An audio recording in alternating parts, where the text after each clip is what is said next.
श्री गणेशाय नमः। श्री जानकी वल्लभो विजयते। श्री रामचरितमानस पंचम सोपान सुंदरकांड।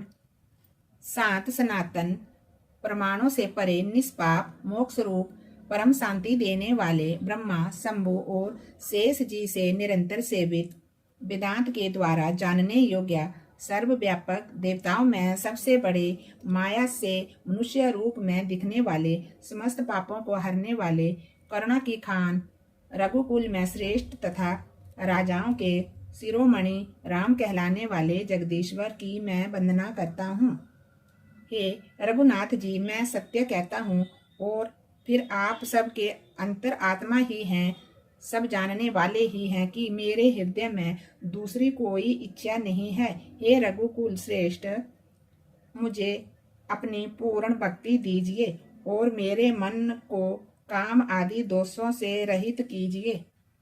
अतुल बल के धाम, सोने के पर्वत सुमेरु के समान कांति युक्त शरीर वाले दैत्यारूपी वन को ध्वंस करने के लिए अग्नि रूप ज्ञानियों में अग्रगण्य संपूर्ण गुणों के निदान वानरों के स्वामी श्री रघुनाथ जी के प्रिय भक्त पवन पुत्र श्री हनुमान जी को मैं प्रणाम करता हूँ। जामवंत के सुंदर वचन सुनकर के श्री हनुमान जी के हृदय को बहुत ही भाए। वे बोले, हे भाई, तुम लोग दुख सहकर कंद मूल फल खाकर तब तक मेरी राह देखना जब तक मैं सीता जी को देख कर लौट ना आऊं। काम अवश्य होगा, क्योंकि मुझे बहुत ही हर्ष हो रहा है। ये कहकर और सबको मस्तक नभाकर तथा हृदय में श्री रघुनाथ जी को धारण करके हनुमान जी हर्षित होकर के चले। समुद्र के तीर पर एक सुंदर पर्वत था। हनुमान जी खेल से ही कूदकर उसके ऊपर जा चढ़े और बार बार श्री रघुवीर का स्मरण करके अत्यंत बलवान हनुमान जी उस पर से बड़े वेग से उछले।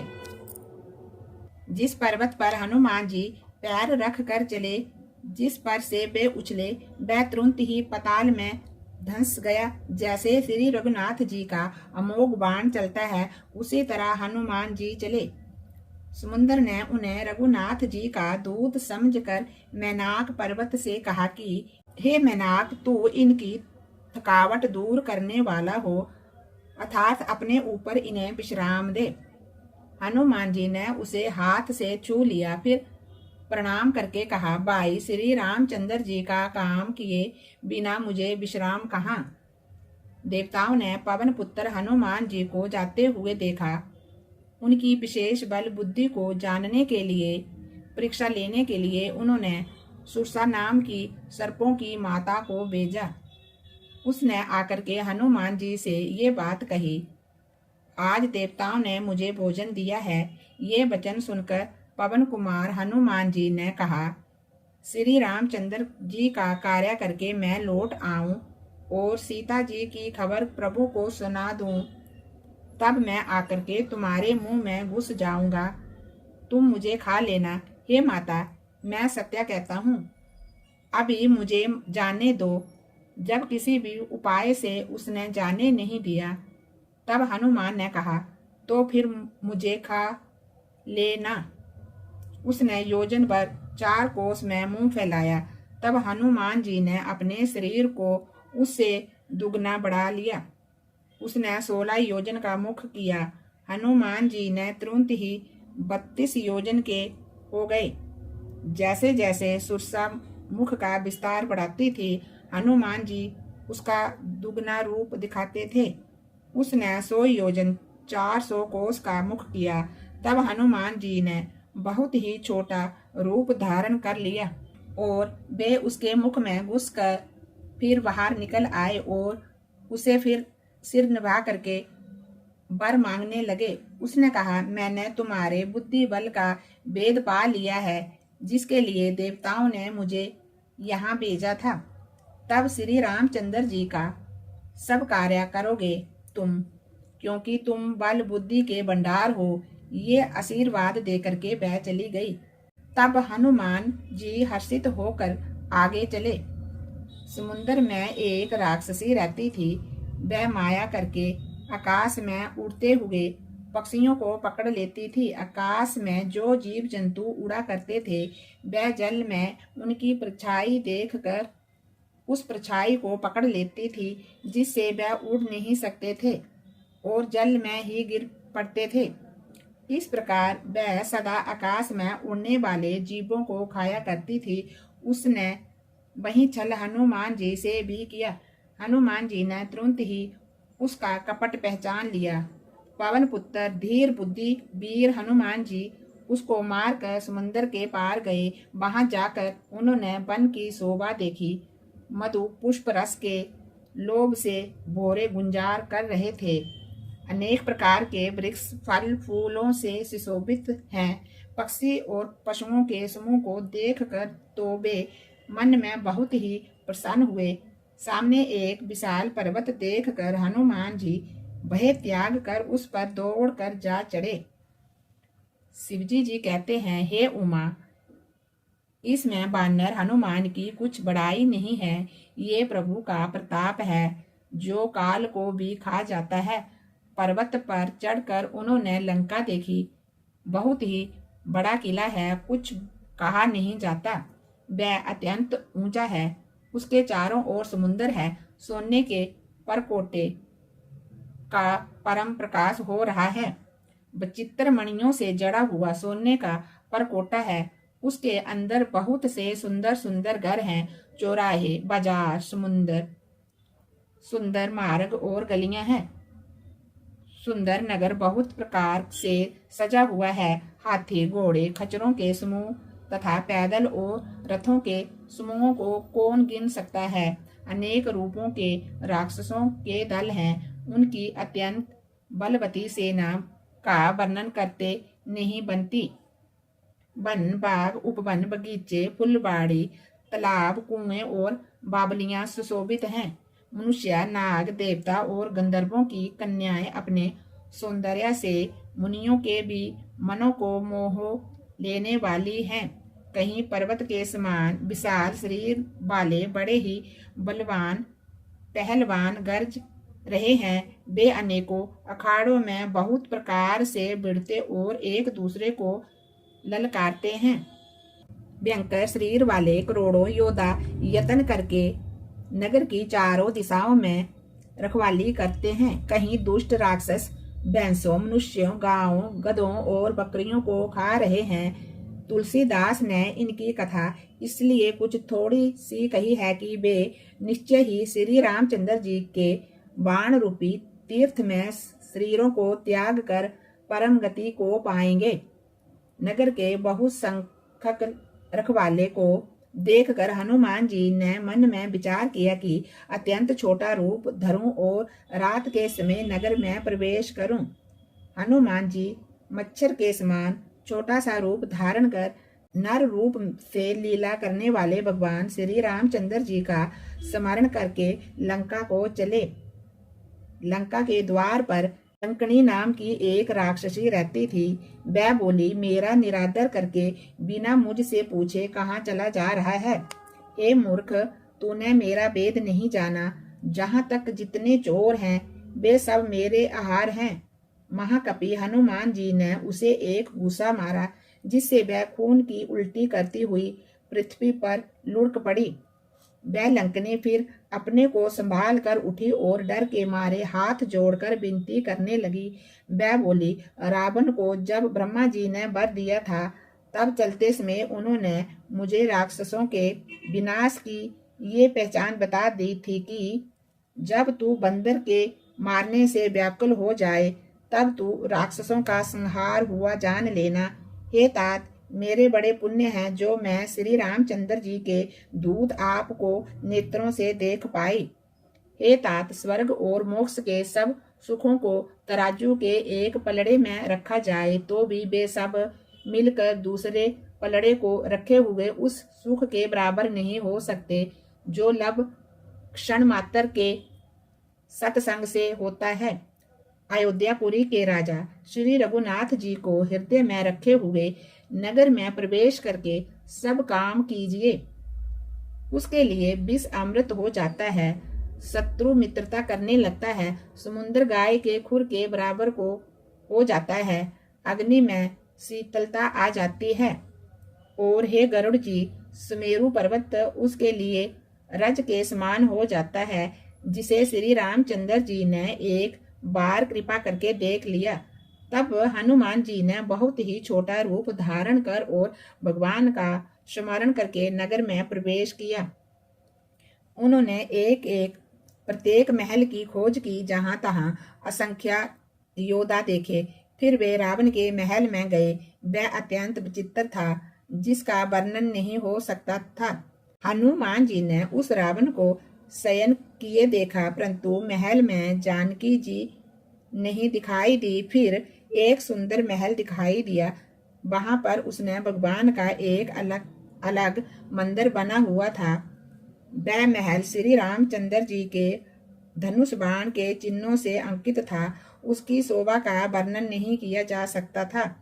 वहां नवीन नवीन तुलसी के वृक्ष समूहों को देखकर कपिराज हनुमान जी हर्षित हुए।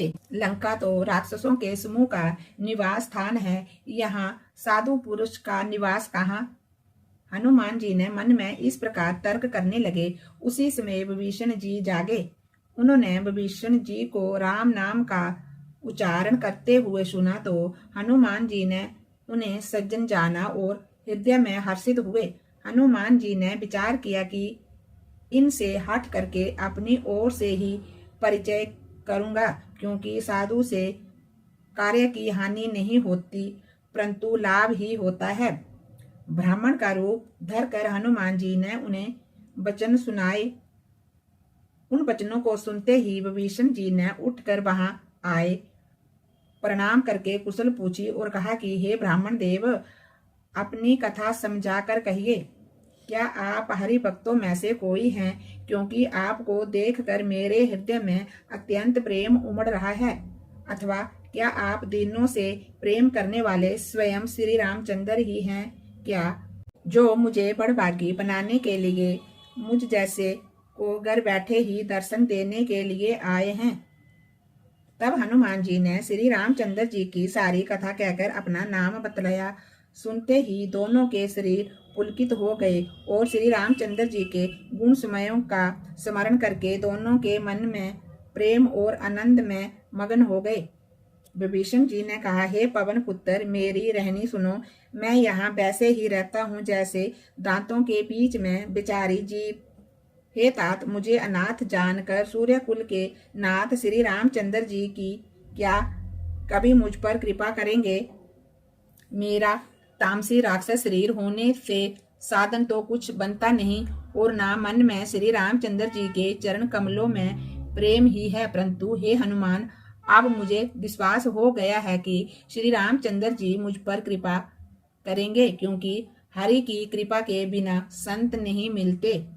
जब श्री रघुवीर ने कृपा की ही है तो आपने मुझे हट करके अपनी ओर से दर्शन दिए हैं। हनुमान जी ने कहा, हे विभीषण जी सुनिए, प्रभु की यही रीति है कि वे सेवक पर सदा ही प्रेम किया करते हैं। भला कहिए, मैं ही कौन बड़ा कुलीन हूँ, जाति का चंचल बानर हूँ और सब प्रकार से नीच हूँ।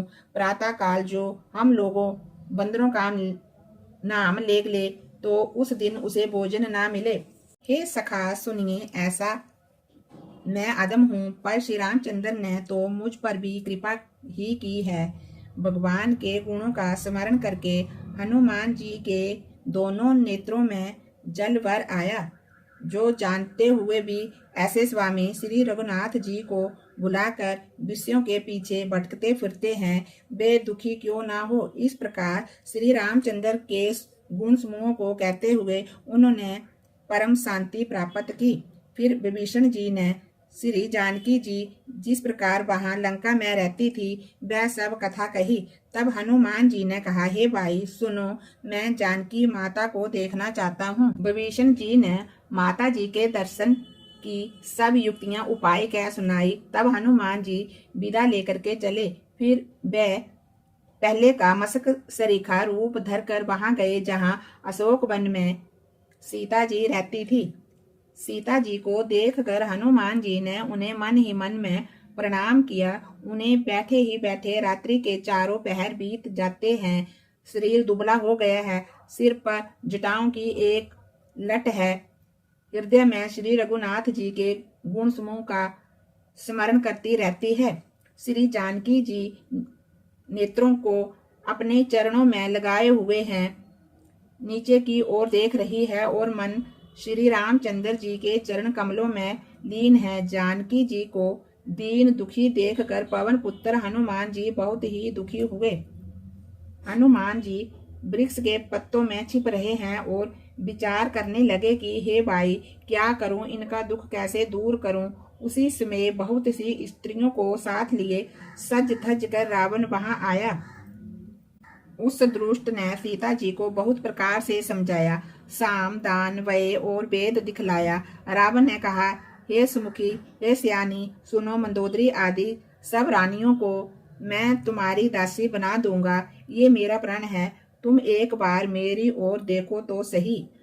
अपने परम स्नेही कौशलाधीश श्री रामचंद्र का स्मरण करके जानकी जी तिनके की आड़ पर्दा करके कहने लगी, हे दसमुख सुन, जुगनू के प्रकाश से कभी कमलनियां खिल नहीं सकती। जानकी जी फिर कहती है, तू अपने लिए भी ऐसा ही मन में समझ ले। हे दुष्ट, तुझे रघुवीर के बाण की खबर नहीं है। हे पापी, तू मुझे सुनने में हर लाया है। हे अधम निर्जल, तुझे लज्जा नहीं आती। अपने को जुगनू के समान और रामचंद्र जी को सूर्य के समान सुन करके और सीता के कठोर वचनों को सुनकर रावण तलवार निकाल कर बड़े गुस्से में आकर बोला, सीता, तूने मेरा अपमान किया है। मैं तेरा सिर इस कठोर कृपाण से काट डालूंगा, नहीं तो अब भी जल्दी मेरी बात मान ले। हे सुमुखी, नहीं तो जीवन से हाथ धोना पड़ेगा। सीता जी ने कहा, हे दस ग्रीव, प्रभु की भुजा जो श्याम कमल की माला के समान सुंदर और हाथी की सूंड के समान पुष्ट तथा विशाल हैं, तो वह भुजा ही मेरे कंठ में पड़ेगी या तेरी भयानक तलवार ही। हे सठ सुन, यही मेरा सच्चा प्रण है। सीता जी कहती है, हे चंद्रहास, तलवार श्री रघुनाथ जी के बिरह की अग्नि से उत्पन्न मेरी बड़ी बारी जलन को तू हर ले। हे तलवार, तू शीतल, तीव्र और श्रेष्ठ धारा बहाती है, अर्थात तेरी धारा ठंडी और तेज है। तू मेरे दुख के बोझ को हर ले। सीता जी के ये वचन सुनते ही वह मारने दौड़ा। तब माया दानव की पुत्री मंदोदरी ने नीति कह करके उसे समझाया। तब रावण ने सब राक्षसियों को बुलाकर कहा कि जाकर सीता को बहुत प्रकार से भय दिखलाओ। यदि महीने भर में ये कहा ना माने तो मैं इसे तलवार निकाल कर मार डालूंगा। यूं कह करके रावण चला गया। यहाँ राक्षसियों के समूह बहुत से बुरे रूप धरकर सीता जी को भय दिखलवाने लगी। उनमें से एक त्रिजटा नाम की राक्षसी थी। उसकी श्री रामचंद्र जी के चरणों में प्रीति थी और वह विवेक ज्ञान में निपुण थी। उसने सबको बुलाकर अपना स्वप्न सुनाया और कहा, सीता जी की सेवा करके अपना कल्याण कर लो।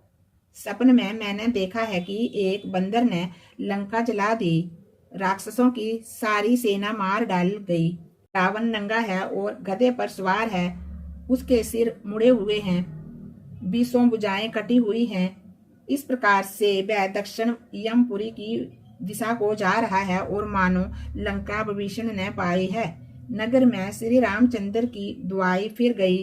तब प्रभु ने सीता जी को बुला भेजा। मैं पुकार कर निश्चय के साथ कहती हूँ कि ये सपन कुछ ही दिनों बाद सत्य होकर रहेगा। उसके वचन सुन करके वे सब राक्षसियां डर गई और जानकी जी के चरणों पर गिर पड़ी। तब इसके बाद वे सब जहां तहां चली गई। सीता जी मन में सोच करने लगी कि 1 महीना बीत जाने पर नीच राक्षस रावण मुझे मारेगा। सीता जी हाथ जोड़कर त्रिजटा से बोली, हे माता, तू मेरी विपत्ति की संगनी है, जल्दी कोई ऐसा उपाय कर जिससे मैं शरीर छोड़ सकूं। विरह असह्य हो चला है, अब ये सहा नहीं जाता। काठ लाकर चिता बनाकर सजा दे हे माता, फिर उसमें आग लगा दे। हे सियानी, तू मेरी प्रीति को सत्या कर दे। रावण की सूल के समान दुख देने वाली वाणी कानों से कौन सुने। सीता जी के वचन सुनकर त्रिजटा ने चरण पकड़कर उन्हें समझाया और प्रभु का प्रताप, बल और सुयश सुनाया। उसने कहा, हे सुकुमारी सुनो, रात्रि के समय आग नहीं मिलेगी। ऐसा कहकर के वह अपने घर चली गई। सीता जी मन ही मन कहने लगी, क्या करूं, विधाता ही विपरीत हो गया। ना आग मिलेगी ना पीड़ा मिटेगी। आकाश में अंगारे प्रकट दिखाई दे रहे हैं पर पृथ्वी पर एक भी तारा नहीं आता। चंद्रमा अग्निमय है किंतु वह भी मानो मुझे हतभागिनी जानकर आग नहीं बरसाता। हे अशोक वृक्ष, मेरी विनती सुन, मेरा शोक हर ले और अपना अशोक नाम सत्या कर। तेरे नए नए कोमल पत्ते अग्नि के समान हैं। अग्नि दे, बिरहा रोग का अंत मत कर, अर्थात बिरहा रोग को बढ़ाकर सीमा तक ना पहुंचा। सीता जी को बिरह से परम व्याकुल देखकर वह क्षण हनुमान जी को कल्प के समान बीता। तब हनुमान जी ने हृदय में विचार कर सीता के सामने अंगूठी डाल दी, मानो अशोक ने अंगार दे दिया। ये समझकर सीता ने हर्षित होकर उसे अंगूठी को अपने हाथ में ले लिया। तब उन्होंने राम नाम से अंकित अत्यंत सुंदर एवं मनोहर अंगूठी देखी। अंगूठी को पहचान कर सीता जी आश्चर्यचकित होकर के उसे देखने लगी और हर्ष तथा विषाद से हृदय में उकला उठी। वे सोचने लगी, श्री रघुनाथ जी तो सर्वथा अजय हैं, उन्हें कौन जीत सकता है। और माया से, ऐसी माया के उपादान से सर्वथा रहित हैं, दिव्य हैं, चिन्मय हैं, अंगूठी बनाई नहीं जा सकती। सीता जी मन में अनेक प्रकार के विचार कर रही थी। इसी समय हनुमान जी मधुर वचन बोले। वे श्री रामचंद्र जी के गुणों का वर्णन करने लगे, जिसके सुनते ही सीता जी का दुख भाग गया। वे कान और मन लगा करके उन्हें सुनने लगी। हनुमान जी ने आदि से लेकर के सारी कथा कह सुनाई। सीता जी बोली, जिसने कानों के लिए अमृत रूप ये सुंदर कथा कही है, वह हे भाई प्रकट क्यों नहीं होता। तब हनुमान जी पास चले गए। उन्हें देखकर सीता जी फिर कहने लगी। उनके मन में आश्चर्य हुआ। हनुमान जी ने कहा, हे माता जानकी, मैं श्री रामचंद्र जी का दूत हूँ, करुणा निधान की सच्ची शपथ करता हूँ। हे माता, ये अंगूठी मैं ही लाया हूँ। श्री रामचंद्र जी ने मुझे आपके लिए ही ये शहीदानी निशानी पहचान दी है। सीता जी ने पूछा, नर और बानर का संग कैसे हुआ। तब हनुमान जी जैसे संग हुआ था वह सब कथा कहकर सुना दी। हनुमान जी के प्रेम युक्त वचन सुनकर के सीता जी के मन में विश्वास हो गया। उन्होंने जान लिया कि ये मन वचन कर्म से कृपा सागर श्री रघुनाथ का ही दास है। भगवान का जन सेवक जानकर अत्यंत गाढ़ी प्रीति हो गई। नेत्रों में प्रेमाश्रु का जल भर आया और शरीर अत्यंत पुलकित हो गया। सीता ने कहा, हे तात हनुमान, बिरा सागर में डूबती हुई मुझको तुम जहाज हुए। मैं बलिहारी जाती हूँ। अब छोटे भाई लक्ष्मण जी सहित खर के शत्रु सुखदाम प्रभु का कुशल मंगल कहो। श्री रघुनाथ जी तो कोमल हृदय और कृपालु हैं। फिर हे हनुमान, उन्होंने किस कारण ये निष्ठुरता धारण कर ली है। सेवक को सुख देना उनकी स्वाभाविक बान है। वे श्री रघुनाथ जी क्या कभी मेरी भी याद करते हैं। हे तात, क्या कभी उनके कोमल सामले अंगों को देखकर मेरे नेत्र शीतल होंगे। मुंह से वचन नहीं निकलता, नेत्रों में बिरह के आंसुओं का जल भर आया। बड़े दुख से वे बोली, हाय नाथ, आपने मुझे बिल्कुल ही बुला दिया। सीता जी को बिरह से परम व्याकुल देखकर हनुमान जी कोमल और विनीत वचन बोले, हे माता, सुंदर कृपा के धाम प्रभु भाई लक्ष्मण के साथ कुशल हैं, परंतु आपके दुख से दुखी हैं। हे माता, मन में ग्वालिन ना करिए, मन छोटा करके दुख ना कीजिए। श्री रामचंद्र जी के हृदय में आपसे दुगना प्रेम है। हे माता, अब धीरज धरकर श्री रघुनाथ जी का संदेश सुनिए। ऐसा कहकर हनुमान जी प्रेम से गदगद हो गए। उनके नेत्रों में प्रेम आश्रुओं का जल भर आया। हनुमान जी बोले, श्री रामचंद्र जी ने कहा है कि हे सीते, तुम्हारे वियोग में मेरे लिए भी सभी पदार्थ प्रतिकूल हो गए हैं। वृक्षों के नए नए कोमल पत्ते मानो अग्नि के समान, रात्रि के समान, चंद्रमा सूर्य के समान हो गया है, और कमलों में बालों के बन के समान हो गए हैं। मेघ मानो खोलता हुआ तेल बरसाते हैं। जो हित करने वाले थे वे ही अब पीड़ा देने लगे हैं। त्रिविध शीतल मंद सुगंध वायु सांप के श्वास के समान जहरीली और गर्म हो गई है।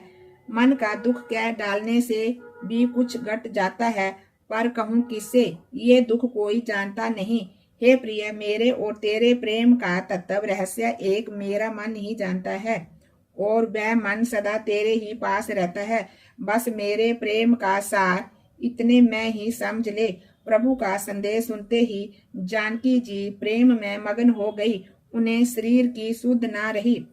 हनुमान जी ने कहा, हे माता, हृदय में धैर्य धरो और सेवकों को सुख देने वाले श्री रामचंद्र जी का स्मरण करो। श्री रघुनाथ जी की प्रभुता को हृदय में लाओ और मेरे वचन सुनकर कायरता को छोड़ दो।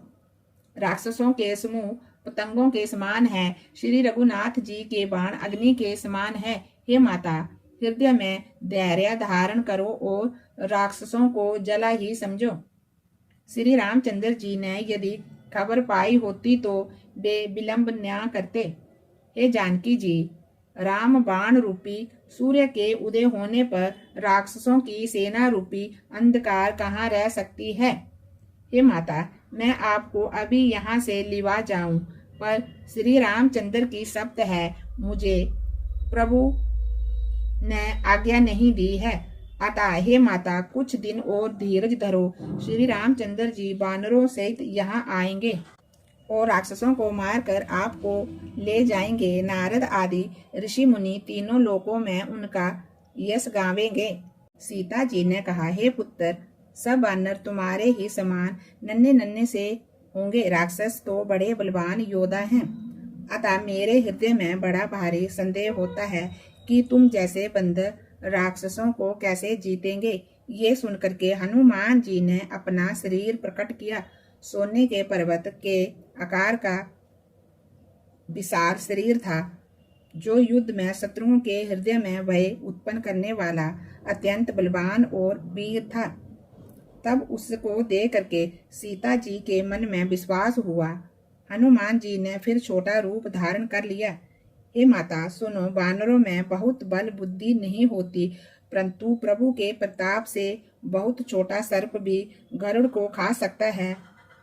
अत्यंत निर्बल भी महान बलवान को मार सकता है। भक्ति, प्रताप, तेज और बल से सनी हुई हनुमान जी की वाणी सुनकर सीता जी के मन में संतोष हुआ। उन्होंने श्री रामचंद्र जी के प्रिय जानकर हनुमान जी को आशीर्वाद दिया कि हे तात, तुम बल और शील के निदान होंगे।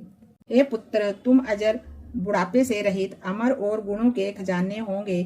श्री रघुनाथ जी तुम पर बहुत ही कृपा करें, प्रभु कृपा करें। ऐसा कानों से सुनते ही हनुमान जी पूर्ण प्रेम में मगन हो गए। हनुमान जी ने बार बार सीता के चरणों में सिर नवाया और फिर हाथ जोड़कर कहा, हे माता, अब मैं कृतार्थ हो गया। आपका आशीर्वाद अमोघ है, ये बात प्रसिद्ध है।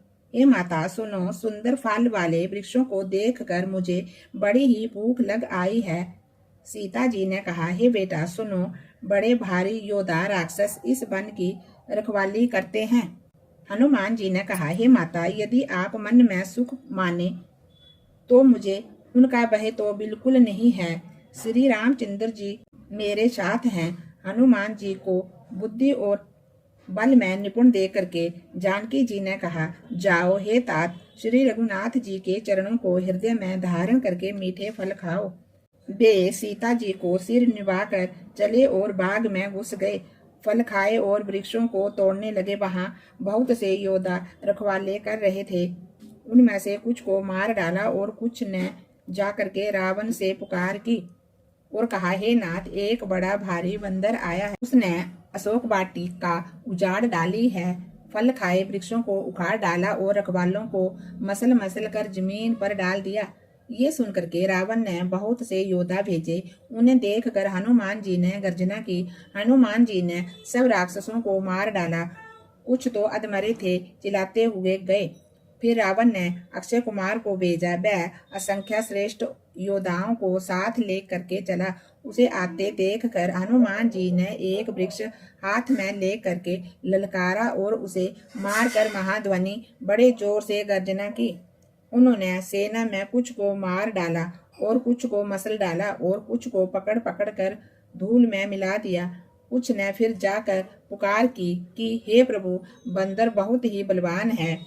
पुत्र का वध सुनकर के रावण क्रोधित हो उठा और उसने अपने जेठे पुत्र बलवान मेघनाथ को भेजा और कहा कि हे पुत्र, उसे मारना नहीं, उसे बांध लाना। उस बंदर को देखा जाए कि कहाँ का है।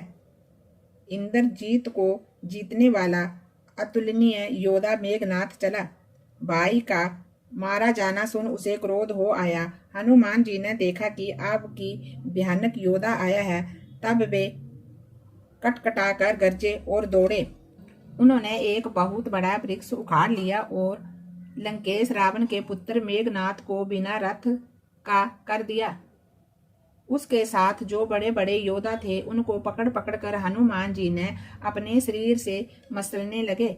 उन सब को मारकर फिर मेघनाथ से लड़ने लगे, मानो दो गजराज भिड़ गए हों। हनुमान जी एक गूशा मारकर वृक्ष पर जा चढ़े। उसको क्षण भर के लिए मूर्छा आ गई। फिर उठकर उसने बहुत माया रची, परंतु पवन के पुत्र उससे जीते नहीं जाते। अंत में उसने ब्रह्म अस्त्र का प्रयोग किया। तब हनुमान जी ने मन में विचार किया कि यदि ब्रह्म अस्त्र को नहीं मानो तो उसकी अपार महिमा मिट जाएगी। उसने हनुमान जी को ब्रह्म बाण मारा, जिसके लगते ही वे वृक्ष से नीचे गिर पड़े, परंतु गिरते समय भी उन्होंने बहुत सी सेना मार डाली। जब उसने देखा कि हनुमान जी मूर्छित हो गए हैं, तब वह उनको नागपाश से बांध कर ले गया।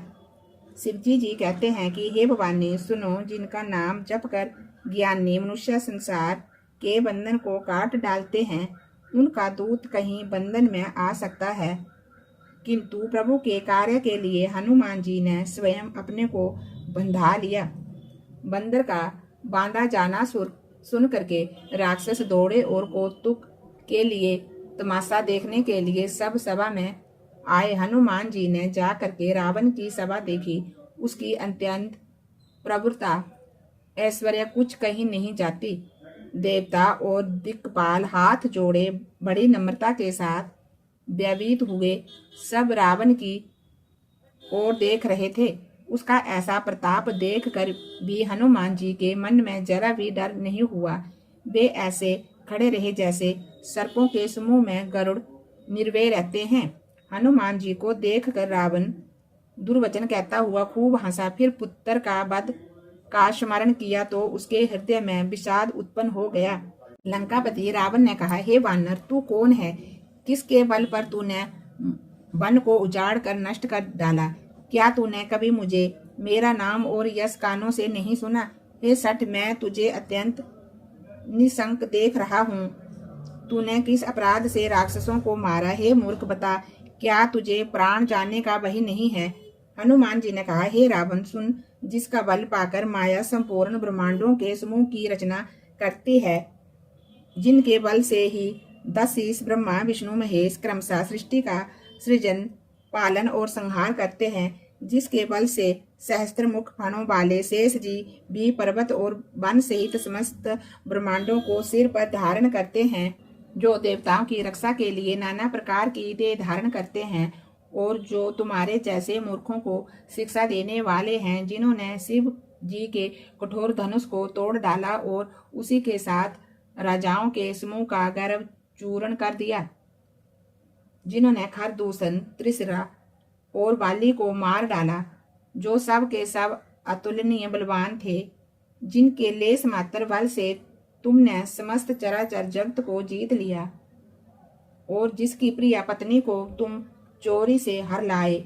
मैं उन्हीं का दूत हूँ। मैं तुम्हारी प्रभुता को खूब जानता हूँ। शस्त्र बाहु से तुम्हारी लड़ाई हुई थी और बाली से युद्ध करके तुमने यश प्राप्त किया था। हनुमान जी के वचन सुनकर के रावण ने हंसकर बात टाल दी। हे राक्षस के स्वामी, मुझे भूख लगी थी, इसलिए मैंने फल खाए और बानर स्वभाव के कारण वृक्ष तोड़े। हे निशाचरों के मालिक, देह सबको परम प्रिय है। कुमार्ग पर चलने वाले दुष्ट राक्षस जब मुझे मारने लगे, तब जिन्होंने मुझे मारा उनको मैंने भी मारा। उस पर तुम्हारे पुत्र ने मुझको बांध लिया, किंतु मुझे अपने बांधे जाने की कुछ भी लज्जा नहीं है। मैं तो अपने प्रभु का कार्य किया जा रहा हूँ। हे रावण, हाथ जोड़ करके मैं आपसे विनती करता हूँ, तुम अभिमान छोड़ करके मेरी सीख सुन लो। तुम अपने पवित्र कुल का विचार करके देखो और भ्रम को छोड़कर भक्त भयहारी भगवान को भजो। जो देवता, राक्षस और समस्त चराचर को खा जाता है, वह काल भी जिसके डर से अत्यंत डरता है। उनसे कदापि बैर ना करो और मेरे कहने से जानकी जी को दे दो। खर के शत्रु श्री रघुनाथ जी शरणागतों के रक्षक और दया के समुद्र हैं। शरण जाने पर प्रभु तुम्हारा अपराध भुला करके तुम्हें अपनी शरण में रख लेंगे। तुम श्री रामचंद्र जी के चरण कमलों को हृदय में धारण करो और लंका का अचल राज्य करो। ऋषि पुल सत्य जी का यश निर्मल चंद्रमा के समान है। उस चंद्रमा में तुम कलंक ना बनो। राम नाम के बिना वाणी शोभा नहीं पाती। मद मोह को छोड़ विचार कर देखो। हे देवताओं के शत्रु, सब गहनों से सजी हुई सुंदर स्त्री भी कपड़ों के बिना शोभा नहीं पाती। राम विमुख पुरुष की संपत्ति और प्रभुता रही हुई भी चली जाती है और उसका पाना ना हो पाने के समान है। जिन नदियों के मूल में कोई जल स्रोत नहीं है, वे वर्षा बीत जाने पर फिर तुरंत ही सूख जाती है। हे रावण, सुनो, मैं प्रतिज्ञा करके कहता हूँ कि राम विमुख की रक्षा करने वाला कोई भी नहीं है। हजारों शंकर, विष्णु और ब्रह्मा भी श्री रामचंद्र जी के साथ द्रोह करने वाले तुमको नहीं बचा सकते। मोह ही जिसका मूल है, ऐसे बहुत पीड़ा देने वाले तम रूप अभिमान का त्याग कर दो और रघुकुल के स्वामी, कृपा के समुंदर भगवान श्री रामचंद्र जी का भजन करो। यद्यपि हनुमान जी ने भक्ति, ज्ञान, वैराग्य और नीति से सनी हुई बहुत ही हित की वाणी कही, तो भी वह महान अभिमानी रावण बहुत हंस कर बोला कि हमें ये बंदर बड़ा ज्ञानी गुरु मिला है। हे दुष्ट, तेरी मृत्यु निकट आ गई है। अदम मुझे शिक्षा देने चला है। हनुमान जी ने कहा, इससे उल्टा ही होगा। ये तेरा मति भ्रम बुद्धि का फेर है। मैंने प्रत्यक्ष जान लिया है। हनुमान जी के वचन सुनकर के वह बहुत ही कुपित हो गया और बोला, अरे इस मूर्ख का प्राण ही शीघ्र क्यों नहीं ले लेते। सुनते ही राक्षस उन्हें मारने दौड़े। उसी समय मंत्रियों के साथ विभीषण जी वहां आ पहुंचे। उन्होंने सिर निभा करके बहुत विनय करके रावण से कहा कि दूत को मारना उचित नहीं है, ये नीति के विरुद्ध है। हे गोसाई, कोई दूसरा दंड दिया जाए। सबने कहा, भाई ये सलाह उत्तम है। ये सुनते ही रावण हंस कर बोला, अच्छा तो बंदर को अंग भंग करके भेज दिया जाए। मैं सबको समझा करके कहता हूँ कि बंदर की ममता पूंछ पर होती है, अतः तेल में कपड़ा डिबो करके उसे इसकी पूंछ में बांध कर फिर आग लगा दो। जब बिना पूंछ के वह बंदर अपने स्वामी के पास जाएगा, तब ये मूर्ख अपने मालिक को साथ ले आएगा, जिसकी इसने बहुत बड़ाई की है। मैं जरा उनकी प्रभुता को देखूं। ये वचन सुनते ही हनुमान जी मन में मुस्कुराए और मन ही मन में बोले कि मैं जान गया कि सरस्वती जी ऐसे बुद्धि देने वाली है, सहायक हुई है। रावण के वचन सुनकर के मूर्ख राक्षस वहीं पूंछ में आग लगाने की तैयारी करने लगा। पूंछ के लपेटे में इतना कपड़ा और घी तेल लगा कि नगर में कपड़ा, घी और तेल नहीं रह गया। हनुमान जी ने ऐसा खेल किया कि पूंछ बढ़ गई, लंबी हो गई। नगरवासियों के लोग तमाशा देखने आए। वे हनुमान जी को पैरों से होंठ कर मारते हैं और उनकी बहुत हंसी करते हैं। ढोल बजते हैं, सब लोग तालियां पीटते हैं। हनुमान जी को नगर में फिरा करके फिर पूंछ में आग लगा दी। अग्नि को जलते हुए देखकर हनुमान जी ने तुरंत ही बहुत छोटे रूप में हो गए। बंधन से निकलकर वे सोने की अटारियों पर जा चढ़े। उनको देखकर राक्षसों की स्त्रियां भयभीत हो गई। उस समय भगवान की प्रेरणा से 49 वाहन चलने लगे। हनुमान जी ने अट्टहास करके गरजे और बढ़कर आकाश में जा लगे। दे बड़ी विशाल परंतु बहुत ही हल्की फुर्तीली है। वे दौड़कर एक महल से दूसरे महल पर चढ़ जाते हैं। नगर जल रहा है, लोग बेहाल हो गए हैं। आग की करोड़ों भयंकर लपेटें झपट रही हैं। हाय बप्पा, हाय मैया, ये अवसर पर हमें कौन बचाएगा? चारों ओर यही पुकार सुनाई दे रही है। हमने तो पहले ही कहा था कि ये बानर नहीं है, बानर का रूप धरे कोई देवता है। साधु के अपमान का ये फल है कि नगर अनाथ के नगर की तरह जल रहा है। हनुमान जी ने एक ही क्षण में सारा नगर जला डाला, एक विभीषण का घर नहीं जलाया। शिवजी जी कहते हैं कि हे पार्वती, जिन्होंने अग्नि को बनाया, हनुमान जी ने उन्हीं के दूत हैं, इसी कारण वे अग्नि से नहीं जले। हनुमान जी ने उलट पलट कर एक ओर से दूसरी ओर तक सारी लंका जला दी। फिर वे समुद्र में कूद पड़े। पूंछ बुझाकर थकावट दूर करके और फिर छोटा सा रूप धारण करके हनुमान जी श्री जानकी जी के सामने हाथ जोड़कर जा खड़े हुए। हनुमान जी ने कहा, हे माता, मुझे कोई ऐसी पहचान दीजिए जैसे रघुनाथ जी ने मुझे दिया था। तब सीता जी ने चूड़ामणि उतार कर दी। हनुमान जी ने उसको हर्षपूर्वक ले लिया। जानकी जी ने कहा, हे तात, मेरा प्रणाम निवेदन करना और इस प्रकार कहना कि हे प्रभु, यद्यपि आप सब प्रकार से पूर्ण काम हैं, तो मुझ पर दया करना। आपका बिरध है, मैं दीन हूँ, अतः उस बिरध को याद करके हे नाथ, मेरे भारी संकट को दूर कीजिए। हे तात, इंद्र पुत्र जयंत की कथा घटना सुनाना और प्रभु को उनके बाण का प्रताप समझाना। यदि महीने भर में नाथ ना आए तो फिर मुझे जीती ना पाओगे। हे हनुमान, कहो मैं किस प्रकार प्राण रखूं। हे तात, तुम भी अब जानो को कह रहे हो। तुमको देखकर छाती ठंडी हुई थी। फिर मुझे वही दिन और वही रात याद रहेंगे। हनुमान जी ने जानकी जी को समझाकर बहुत प्रकार से धीरज दिया और उनके चरण कमलों में सिर नवाकर श्री रामचंद्र जी के पास गमन किया। चलते समय उन्होंने महाध्वनि से भारी गर्जन किया, जिसे सुनकर राक्षसों की स्त्रियों के गर्भ गिरने लगे। समुद्र लांग कर वे इस पार आए और उन्होंने बानरों को किलकिला शब्द हर्षध्वनि सुनाया।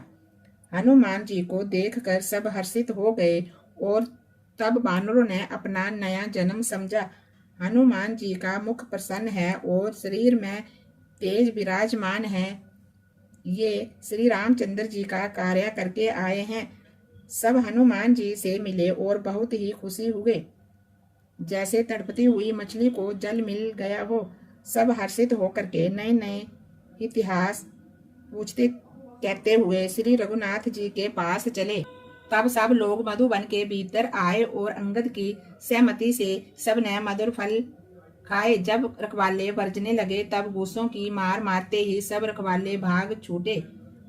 उन सब ने जाकर के पुकारा कि युवराज अंगद वन उजाड़ रहे हैं। ये सुनकर सुग्रीव हर्षित हुए कि बानर प्रभु का कार्य कर आए हैं।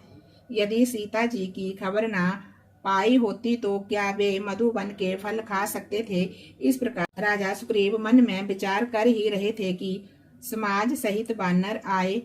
सबने आकर के सुग्रीव के चरणों में सिर निभाया।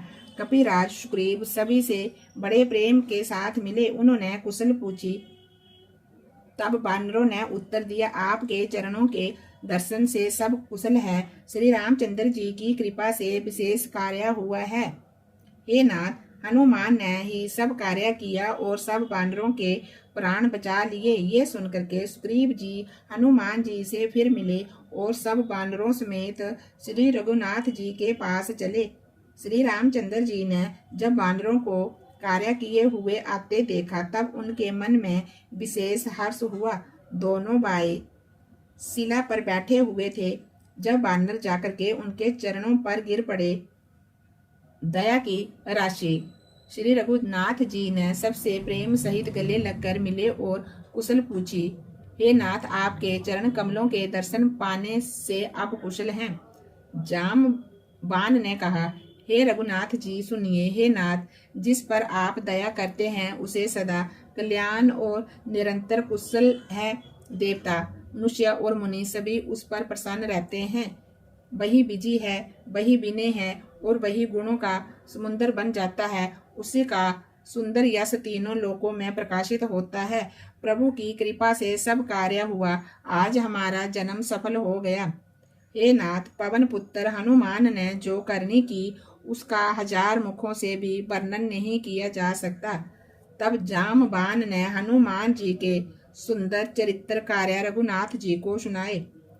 वे चरित्र सुनने पर कृपा निधि श्री रामचंद्र जी के मन को बहुत ही अच्छे लगे। उन्होंने हर्षित होकर के श्री हनुमान जी को फिर हृदय से लगा लिया और कहा, हे तात, कहो सीता किस प्रकार रहती है, अपने प्राणों की रक्षा कैसे करती है। हनुमान जी ने कहा, आपका नाम रात दिन पहरा देता है, आपका ध्यान ही कबाड़ है, नेत्रों को अपने चरणों में लगाए रहती है, यही ताला लगा है, फिर प्राण जाए तो किस मार्ग से जाएं। चलते समय उन्होंने मुझे चूड़ामणि उतार कर दी। श्री रघुनाथ जी ने उसे लेकर के हृदय से लगा लिया। हनुमान जी ने फिर कहा, हे नाथ, दोनों नेत्रों में जल भर करके जानकी जी ने मुझसे कुछ वचन कहे हैं। छोटे भाई समेत प्रभु के चरण पकड़ना और कहना कि आप दीन बंधु हैं, शरणागत के दुखों को हरने वाले हैं और मैं मन वचन और कर्म आपके चरणों की अनुरागनी हूँ। फिर स्वामी, आपने मुझे किस अपराध से त्याग दिया। एक दोष मैं अपना आवश्यक मानती हूँ कि आपका वियोग होते ही मेरे प्राण नहीं चले गए, किंतु हे नाथ, ये तो नेत्रों का अपराध है जो प्राणों के निकलने में हठ पूर्वक बांधा देते हैं। बिरह अग्नि है, शरीर रूही है और श्वास पवन है।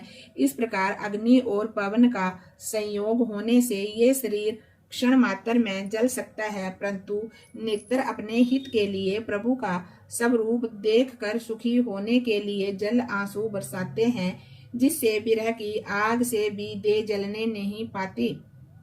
सीता जी की विपत्ति बहुत बड़ी है। हे दीन दयालु, वह बिना कही ही अच्छी है, कहने से आपको बड़ा क्लेश होगा। हे करुणा निदान, उन पर एक एक पल कल्प के समान बीतता है। अतः हे प्रभु, तुरंत चलिए और अपनी भुजाओं के बल से दुष्टों के दल को जीत कर सीता जी को ले आइए। सीता जी का दुख सुन करके सुख के दाम प्रभु के कमल नेत्रों में जल भर आया और वे बोले, मन वचन और शरीर से जिसे मेरी ही गति, मेरा ही आश्रय है, उसे क्या स्वप्न में भी विपत्ति हो सकती है।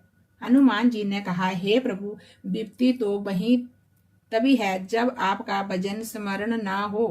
हे प्रभु, राक्षसों की बात ही कितनी है, आप शत्रु को जीत कर जानकी जी को ले आइए।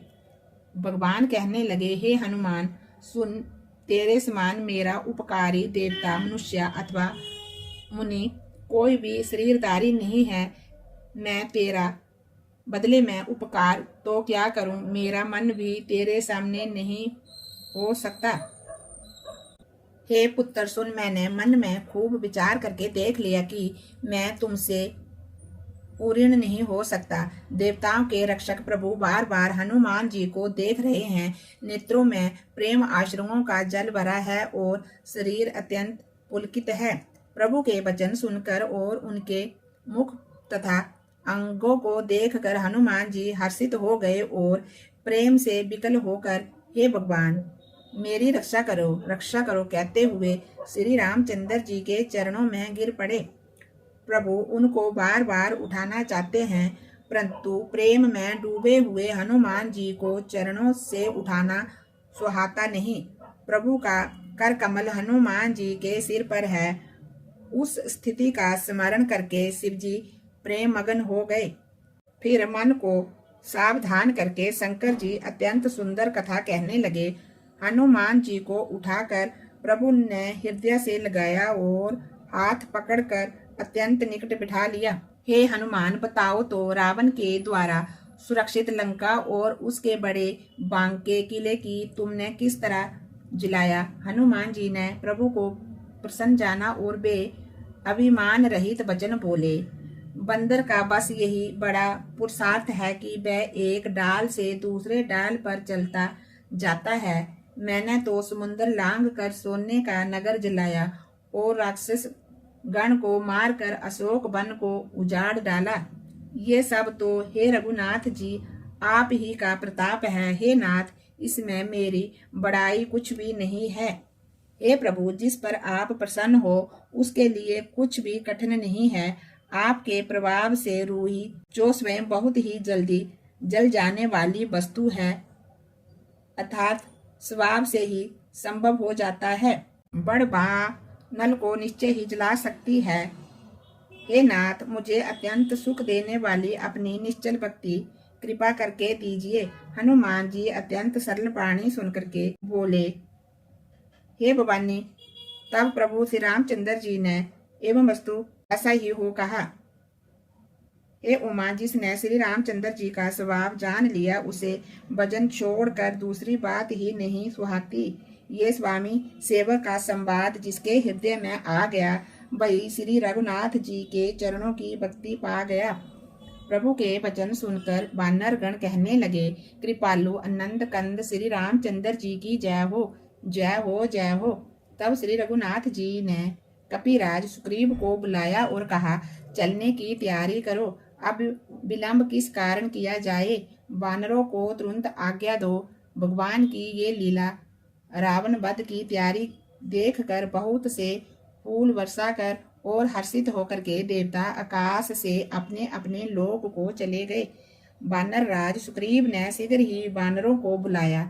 सेनापतियों के समूह आ गए। वानर भालुओं के झुंड अनेक रंगों के हैं और उनमें अतुलनीय बल है। वे प्रभु के चरण कमलों में सिर नवाते हैं। महान बलवान रीछ और वानर गरज रहे हैं। श्री रामचंद्र जी ने वानरों की सारी सेना देखी, तब कमल नेत्रों से कृपा पूर्वक उनकी ओर दृष्टि डाली। राम कृपा का बल पाकर श्रेष्ठ वानर मानो पंख वाले बड़े पर्वत हो गए।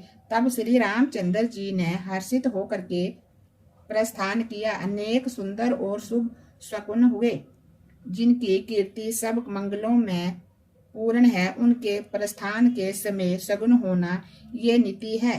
प्रभु का प्रस्थान जानकी ने भी जान लिया। उनके बाएं अंग फड़क कर मानो कह देते हैं कि श्री रामचंद्र जी आ रहे हैं। जानकी जी को जो जो शकुन होते थे वहीं वहीं रावण के लिए अपशकुन हुए। सेना चली तो उसका वर्णन कौन कर सकता है। असंख्य वानर और भालू गर्जना कर रहे हैं। नख ही जिनके शस्त्र हैं, वे इच्छा अनुसार चलने वाले रीछ वानर पर्वतों और वृक्षों को धारण किए कोई आकाश मार्ग से, कोई पृथ्वी पर चले जा रहे हैं। वे सिंह के समान गर्जना कर रहे हैं। दिशाओं के हाथी चिंगाड़ने लगे, पृथ्वी डोलने लगी, पर्वत चंचल हो गए और समुद्र खलबला उठे। गंधर्व देवता मुनि नाग किन्नर सब के सब मन में हर्षित हुए कि अब हमारे दुख टल गए। अनेकों करोड़ भयंकर वानर योद्धा कटकटा रहे हैं और करोड़ों ही दौड़ रहे हैं।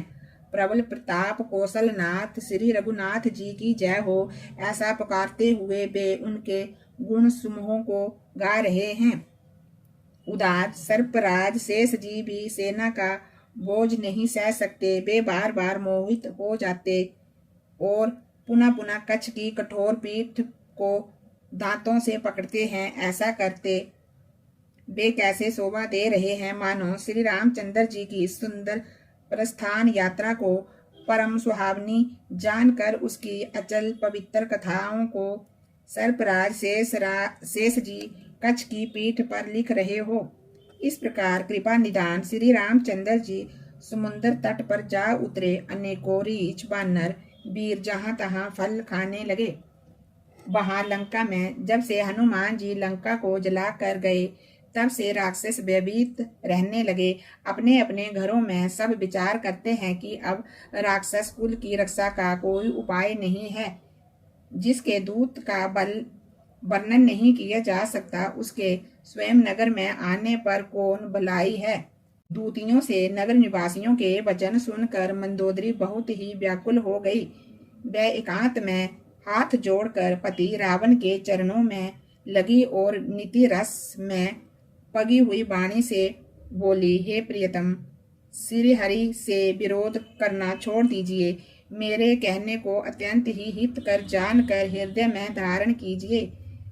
जिनके दूत की करने का विचार करते ही राक्षसों की स्त्रियों के गर्भ गिर जाते हैं। हे प्यारे स्वामी, यदि भला चाहते हो तो अपने मंत्री को बुलाकर उसके साथ उनकी स्त्री को दे दीजिए।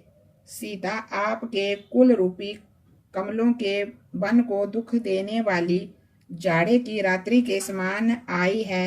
हे नाथ, सुनिए, सीता को लुटा दीजिए। ये बड़ी हंसी की बात है। रावण ने ऐसा कह करके हंसकर उसे हृदय से लगा लिया और ममता बढ़ाकर अधिक स्नेह दर्शा करके वह सभा में चला गया। मंदोदरी हृदय में चिंता करने लगी कि पति पर विधाता प्रतिकूल हो गए हैं। ज्यों ही वह सभा में जाकर के बैठा, उसने ऐसी खबर पाई कि शत्रु की सारी सेना समुद्र के उस पार आ गई है। उसने मंत्रियों से पूछा कि उचित सलाह कहिए, अब क्या करना चाहिए।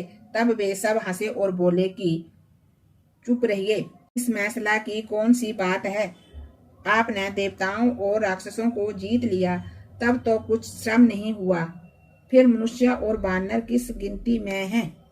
मंत्री, वैद्य और गुरु, ये तीन आदि अप्रसन्नता के भय या लाभ की आशा से जैसे लोग जोत के चंद्रमा को नहीं देखते, उसी प्रकार पर स्त्री का मुख ही ना देखें। 14 भुवनों का एक ही स्वामी हो, वह भी जीवों से बैर करके ठहर नहीं सकता। जो मनुष्य गुणों का समुद्र और चतुर हो, उसे चाहे थोड़ा भी लोभ क्यों ना हो, तो भी कोई भला नहीं कहता। हे नाथ, काम, क्रोध, मद और लोभ, ये सब नरक के रास्ते हैं। इन सब को छोड़कर श्री रामचंद्र जी को भजिए, जिन्हें संत सतपुरुष भजते हैं। हे तात, राम मनुष्यों के ही राजा नहीं हैं, वे समस्त लोकों के स्वामी और काल के भी काल हैं।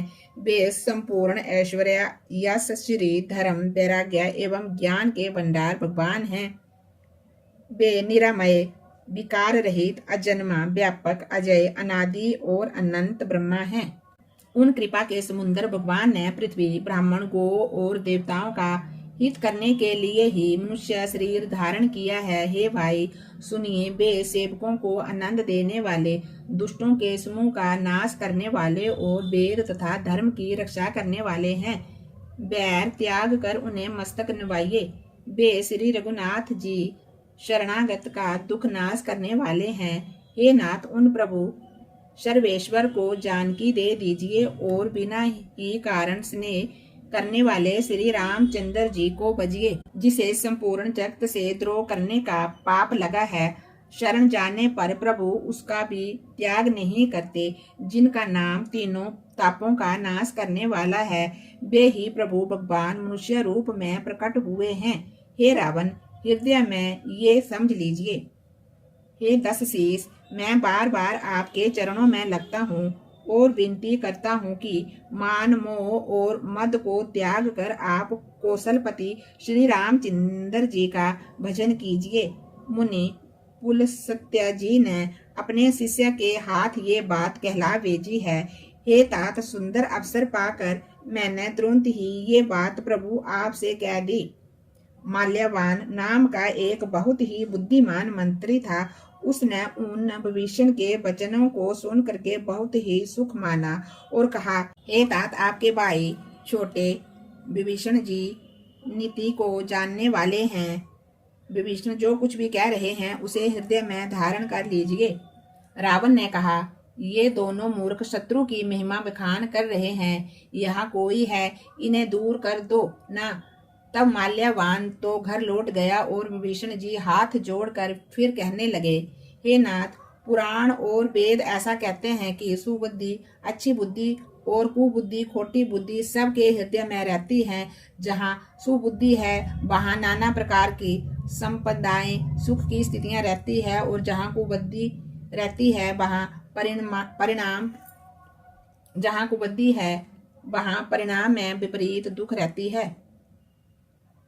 आपके हृदय में उल्टी बुद्धि आ बसी है, जिससे आप हित को अहित और शत्रु को मित्र मान रहे हैं। जो राक्षस कुल के लिए काल रात्रि के समान है, उसी सीता पर आपकी बड़ी प्रीति है। हे तात, मैं चरण पकड़कर आपसे भीख मांगता हूँ कि आप मेरा दुलार रखिए। श्री रामचंद्र जी को सीता दे दीजिए, जिससे आपका अहित न हो। विभीषण ने पंडितों, पुराणों और वेदों द्वारा समस्त अनुमोदित वाणी से नीति बखान कर कही, पर उसे सुनते ही रावण क्रोधित होकर उठा और बोला कि हे दुष्ट, अब मृत्यु तेरे निकट आ गई है। अरे मूर्ख, तू जीता तो है सदा मेरा जिलाया हुआ, अर्थात मेरे ही अन्न से पल रहा है। पर हे मूढ़, पक्ष तुझे शत्रु का ही अच्छा लगता है। अरे दुष्ट, बताना, जगत में ऐसा कौन है जिसे मैंने अपनी भुजाओं के बल से ना जीता हो। मेरे नगर में रह करके प्रेम करता है तपस्वियों पर। मूर्ख, उन्हीं से जा मिल और उन्हीं को नीति बता। ऐसा कहकर रावण ने उसे लात मारी, परंतु छोटे भाई विभीषण ने मारने पर भी बार बार उसके चरण ही पकड़े। शिव जी कहते हैं कि हे उमा, संत की यही बड़ाई महिमा है कि वे बुराई करने पर भी बुराई करने वाले की भलाई ही करते हैं। विभीषण ने कहा, आप मेरे पिता के समान हैं, मुझे मारा तो अच्छा नहीं किया, परंतु हे नाथ, आपका भला श्री रामचंद्र जी को बजने में ही है। इतना कहकर विभीषण अपने मंत्रियों को साथ लेकर के आकाश मार्ग में गए और सबको और ब्रह्मा के किए भी आपका भला नहीं हो सकता। श्री राम जी के बाण सर्पों के समूह के समान है और राक्षसों के समूह मेंढक के समान। जब तक वे इन्हें ग्रस नहीं लेते, निकल नहीं जाते, तब तक हठ छोड़कर उपाय कर लीजिए। मूर्ख और जगत प्रसिद्ध अभिमानी रावण कानों से उसकी वाणी सुनकर खूब हंसा और बोला, स्त्रियों का स्वभाव सचमुच ही बहुत डरपोक होता है, मंगल में भी भय करती हो। तुम्हारा मन हृदय बहुत ही कमजोर है। यदि वानरों की सेना आएगी तो बेचारे राक्षस उसे खाकर अपना जीवन निर्वाह करेंगे। लोकपाल भी जिससे डरते कांपते हैं, उसकी स्त्रियां डरती हो। सुना करके ऐसा ही कहने लगे। श्री रामचंद्र जी सत्य संकल्प एवं सर्वसमर्थ प्रभु हैं और हे रावण, तुम्हारी सभा काल के वश में है, अतः मैं अब रघुवीर की शरण में जाता हूँ, मुझे दोष ना देना। ऐसा कहकर के विभीषण जी ज्यों ही चले त्यों ही सब राक्षस आयुहीन हो गए। शिव जी कहते हैं कि हे भवानी, साधु का अपमान तुरंत ही संपूर्ण कल्याण की हानि कर देता है। रावण ने जिस क्षण विभीषण को त्यागा, उसी क्षण वह अभागा ऐश्वर्य से हीन हो गया। विभीषण जी हर्षित होकर के मन में अनेकों मनोरथ करते हुए श्री रघुनाथ जी के पास चले। वे सोचते जाते हैं, मैं जा करके भगवान के कोमल और लाल वर्ण के सुंदर चरण कमलों के दर्शन करूंगा, जो सेवकों को सुख देने वाले हैं, जिनका चरणों का स्पर्श पा करके ऋषि पत्नी अहिल्या तर गई, जो दंडक वन को पवित्र करने वाली है, जिन चरणों को जानकी जी ने हृदय में धारण कर रखा है, जो कपटमृग के साथ पृथ्वी पर दौड़ते थे और जो चरण कमल साक्षात शिव जी के हृदय रूपी सरोवर में विराजते हैं। मेरा अहोभाग्य है कि उन्हीं को आज मैं देखूंगा। जिन चरणों की पादुकाओं में भरत जी ने अपना मन लगा रखा है, आहा, आज मैं उन्हीं चरणों को अभी जाकर के इन नेत्रों से देखूंगा। इस प्रकार प्रेम सहित विचार करते हुए वे शीघ्र ही समुद्र के उस पार, जहां पर श्री रामचंद्र जी की सेना थी, वहां आ गए। वानरों ने विभीषण को आते देखा तो उन्होंने जाना कि ये शत्रु का कोई खास दूत है। उन्हें पहरे पर ठहरा कर वे सुग्रीव के पास आए और उनको सब समाचार कह सुनाया। सुग्रीव ने श्री रामचंद्र जी के पास जाकर के कहा, हे रघुनाथ जी सुनिए, रावण का भाई आपसे मिलने के लिए आया है। प्रभु श्री रामचंद्र जी ने कहा, हे मित्र, तुम क्या समझते हो, तुम्हारी क्या राय है? वानर राज सुग्रीव ने कहा, हे महाराज सुनिए, राक्षसों की माया जानी नहीं जाती। ये इच्छा अनुसार रूप बदलने वाला छली ना जाने किस कारण आया है। जान पड़ता है कि ये मूर्ख हमारा वेद लेने के लिए यहाँ आया है, इसलिए मुझे तो यही अच्छा लगता है कि इसे बांध कर रखा जाए।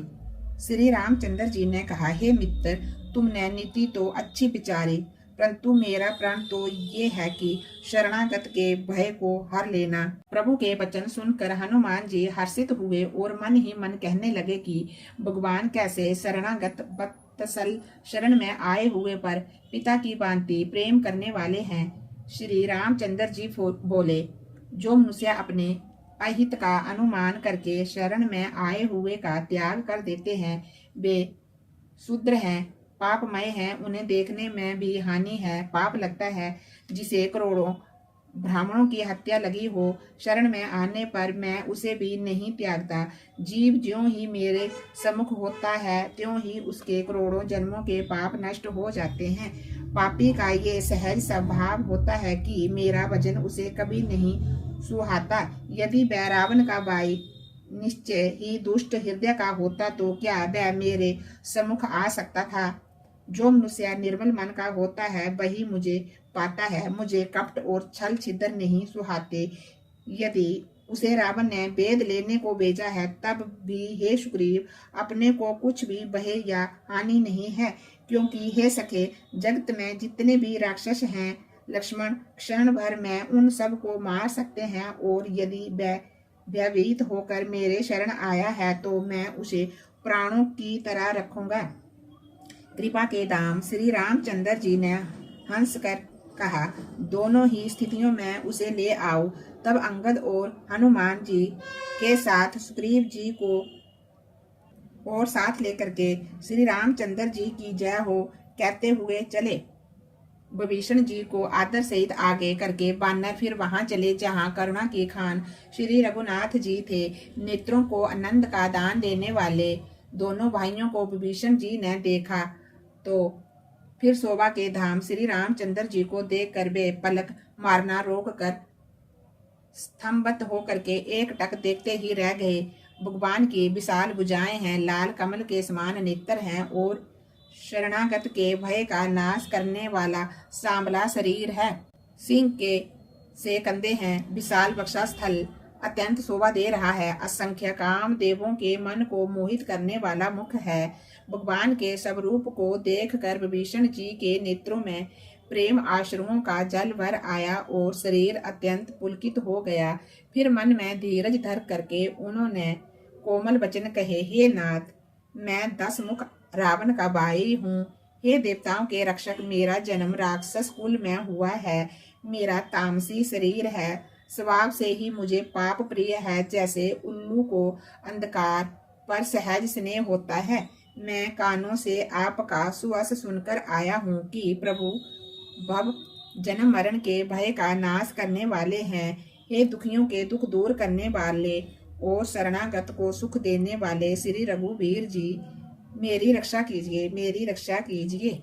प्रभु ने उन्हें ऐसा कह करके दंडवत करते देखा तो वे अत्यंत हर्षित हो करके तुरंत उठे। विभीषण जी के दीन वचन सुनने पर प्रभु के मन को बहुत ही भाए। उन्होंने अपनी विशाल भुजाओं से पकड़कर उनको हृदय से लगा लिया। छोटे भाई विभीषण जी सहित गले मिलकर उनको अपने पास बिठाकर श्री रामचंद्र जी भक्तों के भय को हरने वाले वचन बोले, हे लंकेश, परिवार सहित अपनी कुशल कहो। तुम्हारा निवास बुरी जगह पर है, दिन रात दुष्टों की मंडली में बसते हो। हे सखे, तुम्हारा धर्म किस प्रकार निभता है? मैं तुम्हारी सब रीति जानता हूँ। तुम अत्यंत नीति निपुण हो, तुम्हें अनीति नहीं सुहाती। हे तात, नरक में रहना बर अच्छा है, परंतु विधाता दुष्ट का संग कभी किसी को ना दे। विभीषण जी ने कहा, हे रघुनाथ जी, अब आपके चरणों का दर्शन कर कुशल से हूँ, जो आपने अपना सेवक जानकर मुझ पर दया की है। तब तक जीव की कुशल नहीं, और ना सपन में भी उसके मन को शांति है, जब तक वह शोक के घर काम विषय कामना को छोड़कर श्री रामचंद्र जी को नहीं बजता। लोभ, मोह, मत्सर, डाह, मद और मान आदि अनेकों दुष्ट तभी तक हृदय में बसते हैं, जब तक कि धनुष बाण और कमर में तरकस धारण किए हुए श्री रघुनाथ जी हृदय में नहीं बसते। ममता पूर्ण अंधेरी रात है, जो राग द्वेष रूपी उल्लुओं को सुख देने वाली है। वह ममता रूपी रात्रि तभी तक जीवों के मन में बसती है, जब तक प्रभु आपका प्रतापी रूप सूर्य उदय नहीं होता। हे श्री रामचंद्र जी, आपके चरण बिंद के दर्शन कर अब मैं कुशल से हूँ, मेरे भारी भय मिट गए। हे कृपालु, आप जिस पर अनुकूल होते हैं, उसे तीनों प्रकार के भय शूल नहीं व्यापते। मैं अत्यंत नीच स्वभाव का राक्षस हूँ, मैंने कभी शुभ आचरण नहीं किया। जिनका रूप मुनियों के भी ध्यान में नहीं आता, उन प्रभु ने स्वयं हर्षित होकर के मुझे हृदय से लगा लिया। हे कृपा और सुख के पुंज श्री रामचंद्र जी, मेरा अत्यंत असीम सौभाग्य है, जो मैंने ब्रह्मा और शिव जी के द्वारा सेवित युगल चरण कमलों को अपने नेत्रों से देखा। श्री रामचंद्र जी ने कहा, हे सखा सुनो, मैं तुम्हें अपना स्वभाव कहता हूँ, जिसे काक भुसुंडी शिवजी जी और पार्वती जी भी जानती है। कोई मनुष्य संपूर्ण जड़ चेतन जगत का द्रोही हो, यदि वह भी भयभीत हो करके मेरी शरण तक कर आ जाए और मद मोह तथा नाना प्रकार के छल कपट त्याग दे, तो मैं उसे बहुत शीघ्र ही साधु के समान कर देता हूँ। माता पिता, भाई पुत्र, स्त्री, शरीर, धन, घर, मित्र और परिवार, इन सब के मम तब रूपी तागों को बटोर कर और उन सब की एक डोरी बट कर उनके द्वारा जो अपने मन को मेरे चरणों में बांध देता है, जो समदर्शी है, जिसे कुछ इच्छा नहीं है और जिसके मन में हर्ष, शोक और भय नहीं है, ऐसा सज्जन मेरे हृदय में कैसे बसता है, जैसे लोभी के हृदय में धन बसा रहता है। तुम सरीखे संत ही मुझे प्रिय हैं। मैं और किसी के निहोरे से देह धारण नहीं करता। जो सगुण भगवान के उपासक हैं, दूसरों के हित में लगे रहते हैं, नीति और नियमों में दृढ़ हैं और जिन्हें ब्राह्मणों के चरणों में प्रेम है, वे मनुष्य मेरे प्राणों के समान है। हे लंकापति, सुनो, तुम्हारे अंदर सब गुण है, इससे तुम मुझे अत्यंत ही प्रिय हो। श्री रामचंद्र जी के वचन सुनकर के सब वानरों के समूह कहने लगे, कृपा के समूह श्री रामचंद्र जी की जय हो। प्रभु की वाणी सुनते हैं और उसे कानों के लिए अमृत जानकर विभीषण जी को अगाते नहीं है। वे बार बार श्री रामचंद्र जी के चरण कमलों को पकड़ते हैं। अपार प्रेम है, हृदय में समाता नहीं है। विभीषण जी ने कहा, हे देव, हे चराचर जगत के स्वामी, मैं शरणागत के रक्षक, हे सबके हृदय के भीतर की जानने वाले, सुनिए, मेरे हृदय में पहले कुछ वासना थी, वह प्रभु के चरणों की प्रीति रूपी नदी में बह गई। अब तो हे कृपालु, शिव जी के मन को सदैव प्रिय लगने वाली अपनी पवित्र भक्ति मुझे दीजिए। ऐसा ही हो कह करके रणधीर प्रभु श्री रामचंद्र ने तुरंत ही समुद्र का जल मांगा और कहा, हे सखा, यद्यपि तुम्हारी इच्छा नहीं है, पर जगत में मेरा दर्शन अमोघ है। ऐसा कह करके श्री रामचंद्र जी ने उनको राज तिलक कर दिया। आकाश से पुष्पों की अपार वृष्टि हुई।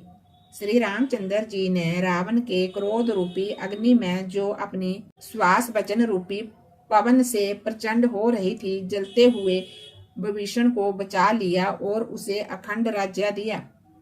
शिवजी ने जो संपत्ति रावण को 10 सिरों की बलि देने पर दी थी, वही संपत्ति श्री रघुनाथ जी ने विभीषण को बहुत सकुचिते हुए दे दी। ऐसे परम कृपालु प्रभु को छोड़कर जो मनुष्य दूसरे को भजते हैं, वे बिना सींग पूंछ के पशु हैं। अपना सेवक जानकर विभीषण को श्री रामचंद्र जी ने अपना लिया। प्रभु का स्वभाव वानर कुल के मन को बहुत भाया।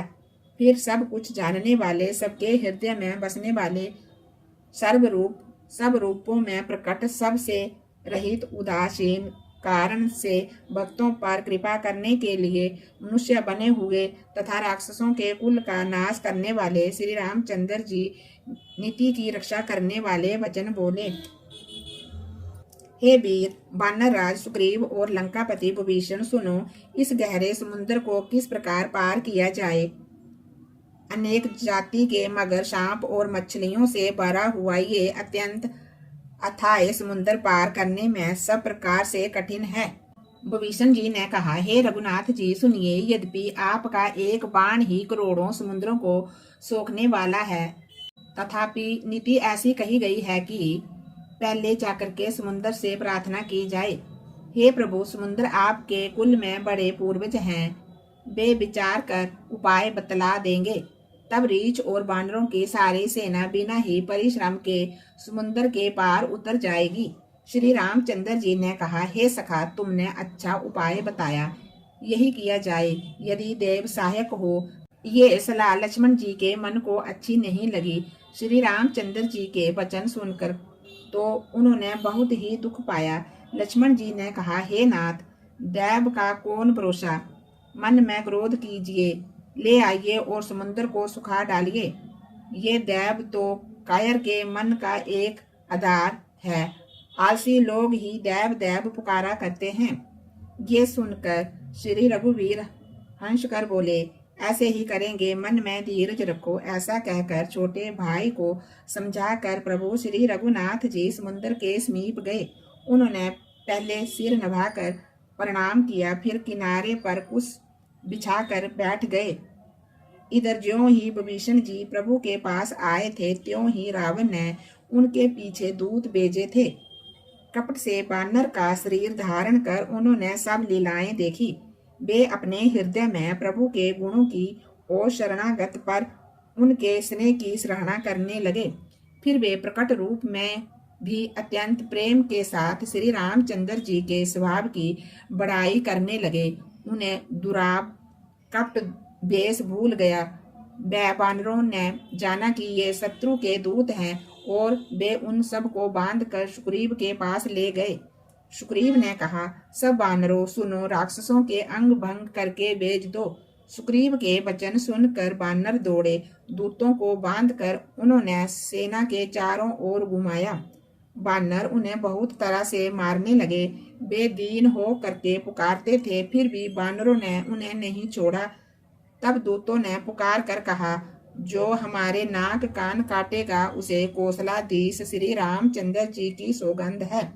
ये सुनकर के लक्ष्मण जी ने सबको निकट बुलाया। उन्हें बड़ी दया लगी और उन्होंने राक्षसों को तुरंत ही छुड़ा दिया और उनसे कहा, रावण के हाथ में ये चिट्ठी देना और कहना, हे कुल घातक, लक्ष्मण के शब्दों के संदेशे से बचो।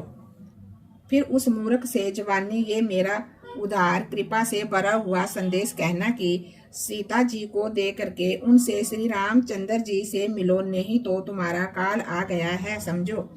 लक्ष्मण जी के चरणों में मस्तक नवा करके श्री रामचंद्र जी के गुणों की कथा वर्णन करते हुए दूत वहां से चल दिए। श्री रामचंद्र जी का यश कहते हुए वे लंका में आए और उन्होंने रावण के चरणों में सिर निवाए। 10 मुख रावण ने हंसकर बात पूछी, हरे शुक, अपनी कुशल क्यों नहीं कहता। फिर उस विभीषण का समाचार सुना, मृत्यु जिसके अत्यंत निकट आ गई है। मूर्ख ने राज्य करते हुए लंका को त्याग दिया। अभागा, अब जों का कीड़ा घुन बनेगा। जों के साथ जैसे घुन पीस जाता है, वैसे ही नर बानरों के साथ वह भी मारा जाएगा। फिर बालू और बानरों की सेना का हाल क्या, जो कठिन काल की प्रेरणा से यहाँ चली आई है। और जिनके जीवन का रक्षक कोमल चित्त वाला बेचारा समुंदर बन गया है, उनके और राक्षसों के बीच में यदि समुंदर ना होता तो अब तक राक्षस उन्हें मार कर खा गए होते। फिर उन तपस्वियों की बात बता जिसके हृदय में मेरा बड़ा डर है। उनसे तेरी भेंट हुई या बेकानों से मेरा सुवस सुनकर लौट गए हैं। शत्रु सेना का तेज और बल बताता क्यों नहीं? मेरा चित्त बहुत ही चकित हो रहा है। दूत ने कहा, हे नाथ, आपने जैसा कृपा करके पूछा है वैसे ही क्रोध छोड़कर मेरा कहना मानिए, मेरी बात पर विश्वास कीजिए। जब आपका छोटा भाई श्री रामचंद्र जी से जाकर के मिला तब उसके पहुंचते ही श्री रामचंद्र जी ने उसको राज तिलक कर दिया। हम रावण के दूत हैं, ये कानों से सुन करके वानरों ने हमें बांध कर बहुत कष्ट दिए, यहाँ तक कि वे हमारे नाक कान काटने लगे। श्री रामचंद्र जी की शब्द दिलाने पर कहीं उन्होंने हमको छोड़ा। हे नाथ, आपने श्री रामचंद्र जी की सेना पूछी, सो वह तो 100 करोड़ मुखों से भी वर्णन नहीं की जा सकती। अनेकों रंगों के भालू और बांदरों की सेना है, जो भयंकर मुख वाले, विशाल शरीर वाले और भयानक हैं। जिसने नगर को जलाया और आपके पुत्र अक्षय कुमार को मारा, उसका बल तो सब बानरों में थोड़ा है। असंख्य नामों वाले बड़े ही कठोर और भयंकर योद्धा हैं। उनमें से असंख्य हाथियों का बल है और वे बड़े ही विशाल हैं। द्वेद, मयद, नील, नल, अंगद, गद, विकटास, दधिमुख, केसरी, निसठ, संट और जामबान, ये सभी बल की राशि है। ये सब बानर बल के सुग्रीव के समान है और इनके जैसे एक दो नहीं करोड़ों हैं। उन बहुत सौ को गिन ही कौन सकता है।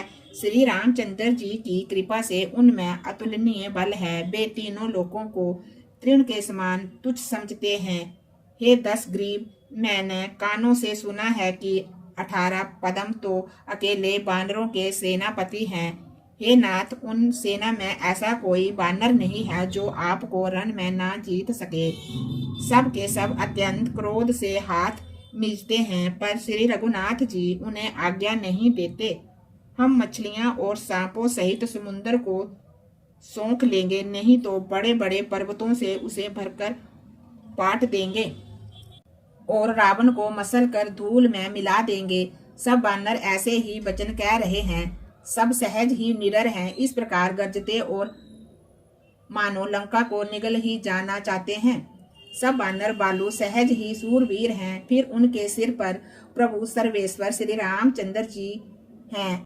हे रावण, वे संग्राम में करोड़ों कालों को जीत सकते हैं। श्री रामचंद्र जी के तेज, सामर्थ, बल और बुद्धि की अधिकता को लाखों शेष भी नहीं गा सकते। वे एक ही बाण से सैकड़ों समुद्रों को सोख सकते हैं। परंतु नीति निपुण श्री रामचंद्र जी ने नीति की रक्षा के लिए आपके भाई के उपाय पूछा था। उनके आपके भाई के वचन सुनकर के वे श्री रामचंद्र जी समुद्र से राह मांग रहे हैं। उनके मन में कृपा भरी है, इसलिए वे उसे सोखते नहीं। दूत के ये वचन सुनते ही रावण खूब हंसा और बोला, जब ऐसी बुद्धि है तभी तो बानरों को सहायक बनाया है। स्वाभाविक ही डरपोक विभीषण के वचन को प्रमाण करके उन्होंने समुद्र से मचलना ठाना है। हरे मूर्ख, झूठी बढ़ाई क्या करता है। बस मैंने शत्रु राम के बल और बुद्धि की था पा ली है। जिसके विभीषण जैसा डरपोक मंत्री हो, उसे जगत में विजय और विभूति ऐश्वर्य कहाँ। दुष्ट बानर के वचन सुनकर के दूत को क्रोध बढ़ आया। उसने मौका समझकर पत्रिका निकाली और कहा, श्री रामचंद्र जी के छोटे भाई लक्ष्मण ने ये पत्रिका दी है। हे नाथ, इसे बचवाकर छाती ठंडी कीजिए। रावण ने उसे बाएं हाथ से लिया और मंत्री को बुलवाकर वह मूर्ख उसे बचाने लगा। पत्रिका में लिखा था, हरे मूर्ख, केवल बातों से ही मन को रिझाकर अपने कुल को नष्ट भ्रष्ट ना कर। श्री रामचंद्र से विरोध करके तूने विष्णु, ब्रह्मा और महेश की शरण जाने पर भी नहीं बचेगा। या तो अभिमान छोड़कर अपने छोटे भाई विभीषण की भांति प्रभु के चरण कमलों का भ्रमण बन जा, अथवा हे दुष्ट श्री रामचंद्र जी के बाण रूपी अग्नि में परिवार सहित पतंगा हो जा। दोनों में से जो अच्छा लगे सो कर। पत्रिका सुनते ही रावण मन में भयभीत हो गया, परंतु मुख से ऊपर से मुस्कुराता हुआ वह सबको सुनाकर कहने लगा, जैसे कोई पृथ्वी पर बड़ा हुआ हाथ से आकाश को पकड़ने की चेष्टा करता हो, वैसे ही ये छोटा तपस्वी लक्ष्मण करता है, डींग हाँकता है। दूत ने कहा, हे नाथ, अभिमानी स्वभाव को छोड़कर सब बातों को सत्य समझिए, क्रोध छोड़कर मेरा वचन सुनिए। हे नाथ, श्री रामचंद्र जी से बैर करना त्याग दीजिए। यद्यपि श्री रघुवीर समस्त लोगों के स्वामी हैं, पर उनका स्वभाव अत्यंत ही कोमल है। मिलते ही प्रभु आप पर कृपा करेंगे और आपका एक भी अपराध वे हृदय में नहीं रखेंगे। जानकी जी श्री रघुनाथ जी को दे दीजिए। हे प्रभु, इतना कहना मेरा मान लीजिए। जब उस दूत ने जानकी जी को देने के लिए कहा, तब दुष्ट रावण ने उसको लात मारी। वह भी विभीषण की भांति चरणों में सिर नवा करके वहीं चला जहां कृपा सागर श्री रघुनाथ जी थे। प्रणाम करके उसने अपनी कथा सुनाई और श्री रामचंद्र जी की कृपा से अपनी गति मुनि का शबरूप पाई। शिव जी कहते हैं कि हे भवानी, वह ज्ञानी मुनि था, ऋषि के श्राप के द्वारा वे राक्षस हो गया था। बार बार श्री रामचंद्र जी के चरणों की वंदना करके वह मुनि अपने आश्रम को चला गया। इधर 3 दिन बीत गए, किंतु जड़ समुद्र विनय नहीं मानता। तब श्री रामचंद्र जी क्रोध सहित बोले, बिना भय के प्रीति नहीं होती। हे लक्ष्मण, धनुष बाण लाओ, मैं अग्नि बाण से समुद्र को सौंख डालूं। मूर्ख से विनय, कुटिल के साथ प्रीति, स्वाभाविक ही कंजूस से सुंदर नीति, उदारता का उपदेश, ममता में फंसे हुए मनुष्य से ज्ञान की कथा, अत्यंत लोभी से वैराग्य का वर्णन, क्रोधी से सम शांति की बात और कामी से भगवान की कथा। इनका वैसा ही फल होता है जैसे ऊसर में बीज बोने से होता है। ऐसा कहकर के श्री रघुनाथ जी ने धनुष चढ़ाया। ये मत लक्ष्मण जी के मन को बहुत ही अच्छा लगा। प्रभु ने भयानक अग्नि बाण संधान किया, जिससे समुद्र के हृदय के अंदर अग्नि की ज्वाला उठी। मगर, सांप तथा मछलियों के समूह व्याकुल हो गए। जब समुद्र ने जीवों को जलते जाना, तब सोने के थाल में अनेक मणियों रत्नों को भर करके अभिमान छोड़ करके वह ब्राह्मण के रूप में आया। खाकभुशुंडी कहते हैं कि हे गरुड़ जी सुनिए, चाहे कोई करोड़ों उपाय करके सींचे, पर केला तो काटने पर ही फलता है। नीच बीने से नहीं मानता, वह डांटने पर ही झुकता है। समुद्र ने भयभीत होकर के प्रभु के चरण पकड़कर कहा, हे नाथ, मेरे सब अवगुण क्षमा कर दीजिए। हे नाथ, आकाश, वायु, अग्नि, जल और पृथ्वी, इन सब की करनी स्वभाव से ही जड़ है। आपकी प्रेरणा से माया ने इन्हें सृष्टि के लिए उत्पन्न किया है। सब ग्रंथों ने यही गाया है, जिसके लिए स्वामी की जैसी आज्ञा है, वह उसी प्रकार से रहने में सुख पाता है। प्रभु ने अच्छा किया जो मुझे शिक्षा दंड दी, किंतु मर्यादा भी आपकी ही बनाई हुई है।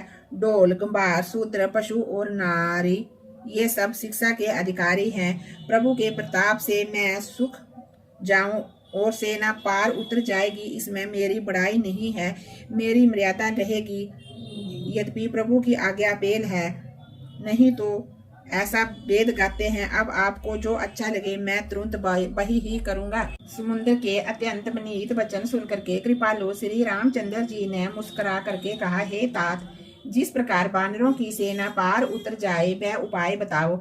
समुद्र ने कहा, हे नाथ, नील और नल 2 बानर भाई हैं, जिन्होंने लड़कपन में ऋषि से आशीर्वाद पाया था। उनके स्पर्श कर लेने से ही भारी से भारी पहाड़ भी आपके प्रताप से समुद्र पर तैर जाएंगे। मैं भी प्रभु की प्रभुता को हृदय में धारण कर अपने बल के अनुसार जहाँ तक मुझ में बन पड़ेगा सहायता करूंगा। हे नाथ, इस प्रकार समुद्र को बंधाइए, जिससे तीनों लोक में आपका सुंदर यश गाया जाएगा। इस बाण से मेरे उत्तर तट पर रहने वाले पाप के राशि दुष्ट मनुष्यों का वध कीजिए।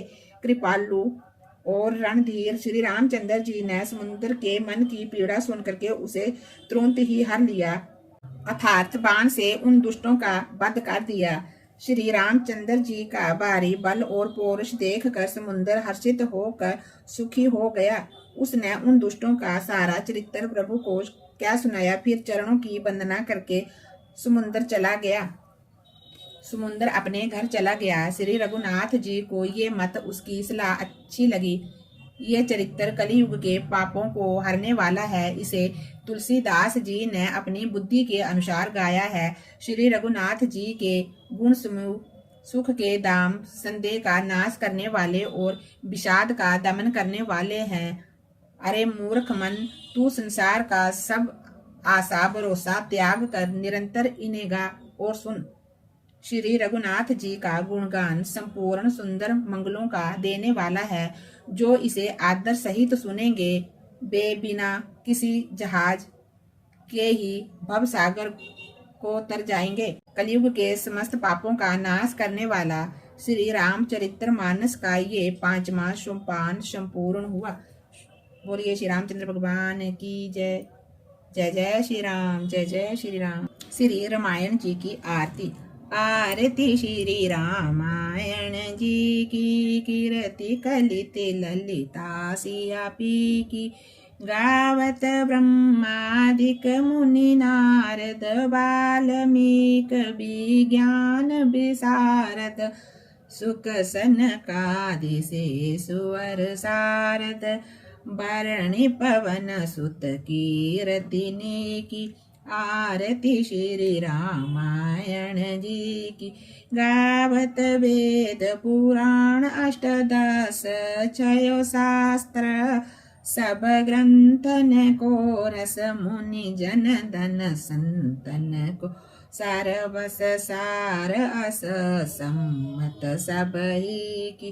गावत संतत शंभु भवानी, आरुगट संभव मुनि विज्ञानी। व्यास आदि कविवर जब खानी, काग भुसुंडी गरुड़ के ही की। कलिमल हरण विषे रस फीकी। आरती श्री रामायण जी की। सुभंग सिंगार मुक्ति जुवती की। दलन रोग पब मोरी अमी की। तात मात सब विधि तुलसी की। आरती श्री रामायण जी की। कीर्ति कलित ललिता सिया पी की। बोलिए श्री रामचंद्र भगवान की जय। जय जय श्री राम जी।